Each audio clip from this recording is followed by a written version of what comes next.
On a défendu Pachi, moi, et puis Alain, quelques autres personnes du musée, parce qu'on l'a trouvé plastiquement et puis même fondamentalement intéressant à voir. Il y avait d'autres personnes comme Pierre-Jean, que je ne citerai pas,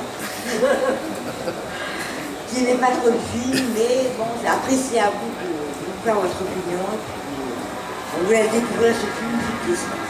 Bonjour, je suis un humain qui essaie d'être, je suis un être qui essaie d'être humain. J'ai pas choisi d'être, j'ai pas choisi de naître, mais je suis là. Forcé à composer dans un espace imposé, comme tout être, je ne comprends rien. Je ne comprends rien. J'essaie juste d'être et des fois de faire, dans le non-sens de la vie, dans le sens de la mort, comme tout être. Ma vie comme le temps qu'il me reste à être. Alors j'essaie de composer, me contentant de l'instant et juste de l'instinct. Loin de l'avoir et proche de mon être, je tente la simplicité, l'honnêteté, l'harmonie, l'amour, telle est ma nature. Loin de la peur et proche du cœur, alors je tente même si je ne vois pas le sens. Mais pour tester. J'ai créé il y a 2 ans le Crapaud Dogmatique, le Frogma 2015, qui est un label dans cette idée-là de tester. Tester, juste de faire. Créer de l'instinct, l'instant de l'instinct, sans esthétique, sans intention, juste là, figé dans un support.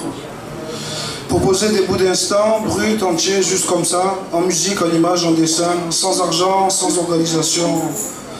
Juste là, comme ça, à l'envie. Libre à chacun de participer ou pas, d'ailleurs. Les personnes étaient libres de partir.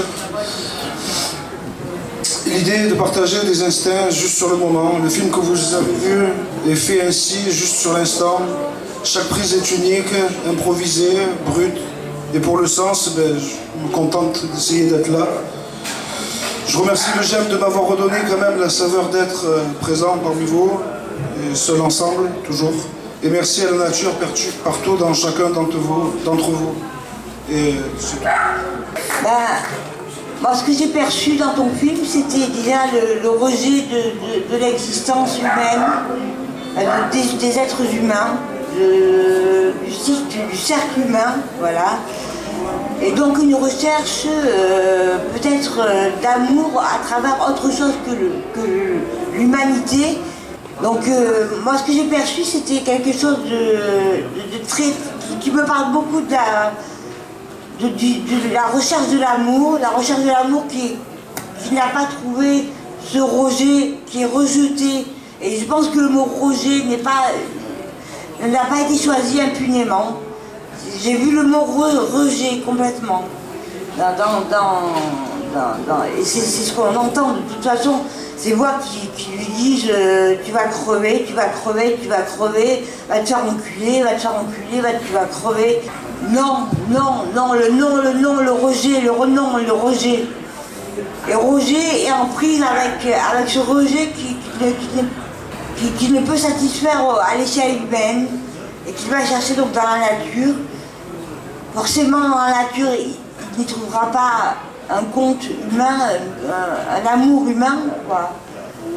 Il peut trouver quelque chose de plein, mais enfin, de plein de rien aussi. De plein de rien.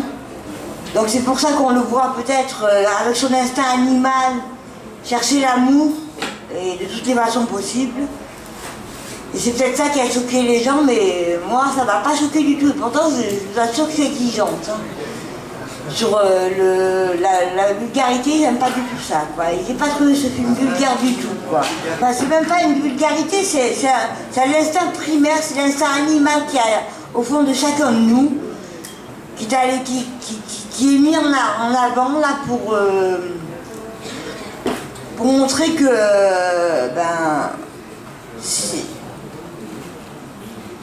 ce rejet il persiste. Il est persisté et signé, quoi, et que Roger reste un rejet et reste dans son obsession qui n'a plus sa place nulle part, voilà. Qui n'a plus sa place nulle part. Et on perçoit aussi la folie de l'obsession. Je trouvais ça génial.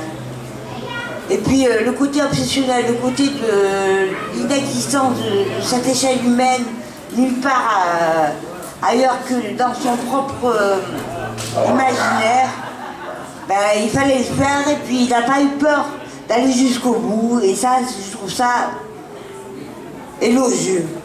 Moi je te remercie d'avoir fait ce film parce que j'ai repris plaisir à voir ce film. Bah, je sais pas, PJ, qu'est-ce que tu en penses à la révision du film? Moi, je te remercie, Marie, parce que franchement, je n'avais pas compris. Et c'est vrai qu'à travers ce que tu dis, on comprend un peu mieux des choses. Non, mais c'est vrai, que tu vois, le rejet, je n'avais pas du tout saisi. Ouais, mais ça, c'est mon côté lacanien. Peut-être que je suis un peu trop normatif, je sais pas. En tout cas, je te remercie parce que tu m'as ouvert un peu les yeux. Ce que je retiens, moi, c'est que Eric voulait être éducateur et que maintenant il est vidéaste. Et ça, après être passé au GEM et avoir fait valider d'ailleurs le GEM comme lieu de stage pour les éducateurs de l'IRTS. Ouais. Et je te remercie parce que depuis, on a eu d'autres stagiaires de l'IRTS qui sont passés après toi. Tu veux être vidéaste aussi, d'ailleurs. Et qui abandonnent le projet d'être éducateur pour être vidéaste. Non, quand même pas. Mais voilà. Oui, moi je suis pas mécontent d'avoir quand même programmé ce film. Moi je trouve qu'il fait appel à l'homme de Néandertal qu'il y a au fond de moi et qu'il y a énormément de résonance avec ce que je suis au plus profond et qui intellectualise jusqu'à l'absurde. Voilà, et qui à un moment perd le sens des choses primaires, mais on trouve les deux et dans une esthétique très élaborée. Voilà, j'aime beaucoup l'esthétique. Moi, ça m'a fait penser un peu au film en noir et blanc, c'est-à-dire... Côté Buster Keaton, ouais, voilà. Et puis, il y a quelque chose ce que je voudrais poser à Eric Müller, c'est la voix qui parle... Après, qu'est-ce que ça t'évoque, cette voix-là? Qu'est-ce que ça t'évoque? Est-ce que c'est quelqu'un que tu as mis dans le scénario ou c'est des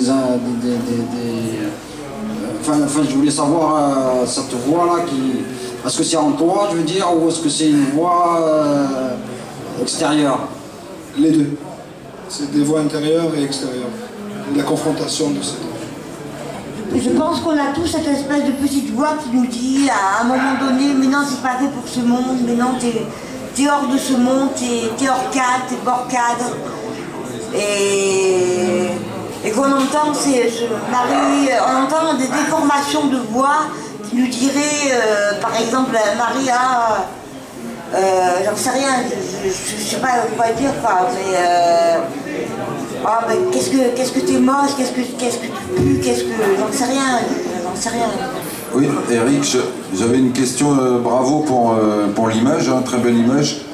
Et je voulais savoir si ça t'avait pris du temps, si tu avais fait des repérages dans la nature, ou est-ce que c'est des endroits que tu connaissais avant, ou tu as fait ça complètement au pif, ou Tout est fait au hasard sur l'instant. On partait à deux, quelqu'un à la caméra et moi dans le personnage, et on découvrait des endroits qu'on avait entendu parler, et on a tourné 200 séquences à peu près, quand même prises à chaque fois, et après on a essayé de monter pour faire quelque chose après cohérent. Et combien de temps de tournage pour... Tournage, 3 jours. 3 jours de tournage, 1 jour à Biux, dans le Vaucluse, 1 jour à Goliath et 1 jour à Lamanon, vers Salon-de-Provence. Merci et bravo. Merci. Je pense que ça mérite quand même 3 jours de tournage pour faire quelque chose d'aussi bien élaboré, au moins pour ceux qui n'ont pas compris le sens et compris la fuite. Ben, au moins artistiquement, ça vaut vraiment ça a le mérite d'être superbe et une super performance pour Eric, qui n'a pas eu peur de tourner en ridicule, qui n'a pas eu peur d'être l'homme de Néandertal qu'on a chacun en nous, voilà, et d'être le primitif, le naïf, l'hormonal. Moi je dis bravo à Eric parce que vraiment je trouve ça génial, voilà. Bravo Eric.